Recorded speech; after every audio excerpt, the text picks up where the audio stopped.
కోటి నియోజకవర్గంలో agriculture market committee చైర్మన్గా మా నాయకులు యువకాకులం ఆన్లైన్ గారిని వాళ్ళ ప్రమాణ స్వీకారం 15 మంది కమిటీ మెంబర్స్ చేయడం జరిగింది. కొత్త వలస ప్రోగ్రామ్ బాగా జరిగింది. ప్రధానంగా ఏంటంటే వ్యవసాయం గురించి మనం ఎట్లా ఆలోచించాలి, వాళ్ళ భవిష్యత్తులో పెస్టిసైడ్స్ పెరిగిపోయి ఆరోగ్య సమస్యలు, చాలా వ్యాధులు అంటే క్యాన్సర్ లాంటి వ్యాధులు రావడం వల్ల సమాజంలో చాలా మంది చాలా ఇబ్బంది పడుతున్నారు. అందుకే ఏంటంటే ఎప్పుడైతే మనకి పోలవరం పూర్తవుతుందో వర్షాధారం కాకుండా ఇయర్ రౌండ్ మనకి వాటర్ ఉంటుందో మనం వరే కాకుండా ఇక అన్ని రకాల క్రాప్స్ పండించగలుగుతాం. కాబట్టి ఆర్గానిక్ ఫార్మింగ్ చేయాలి, క్లస్టర్స్ లో చేయాలి, ఇంకా ఆరోగ్యంగా సమాజాన్ని చేసుకోవాలనే నినాదంతో అందరితో మాట్లాడడం జరిగింది.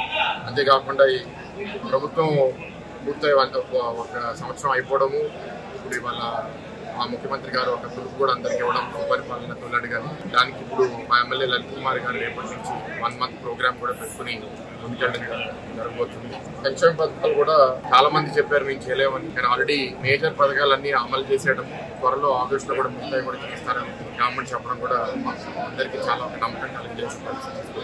చిన్న ఇష్యూ ఒకటి ఏంటంటే మేము ఇప్పుడు ట్రైబల్ హ్యామ్లెట్ని కలెక్ట్ చేస్తామని, అది మాకు ఇప్పుడు పిఎం జన్మన్లో ఆ రోడ్లు శాంక్షన్ అవ్వడం జరిగింది. చుట్టంపాడు అనే గ్రామానికి, మిగతా గ్రామాలు కూడా కొన్ని అయింది. అది కాకుండా మెయిన్ హైవే పెందుర్తి బాడవారి ఇంటి అరకుకి వెళ్ళే హైవే కూడా 2 lane 4 lane చేయాలని చెప్పాం. దానికి 950 కోట్లు శాంక్షన్ అవ్వడం, ల్యాండ్ అక్విజిషన్ కూడా. ఇందాక నేను మాట్లాడుతూ కూడా ఎస్కోటి నియోజకవర్గం మేము విశాఖ జిల్లాలో కలుపుతామని ఎలక్షన్ చెప్పడం జరిగింది. ఆ ఇష్యూ కూడా నెక్స్ట్ అజెండా 1 by 1 చేసుకుంటాం.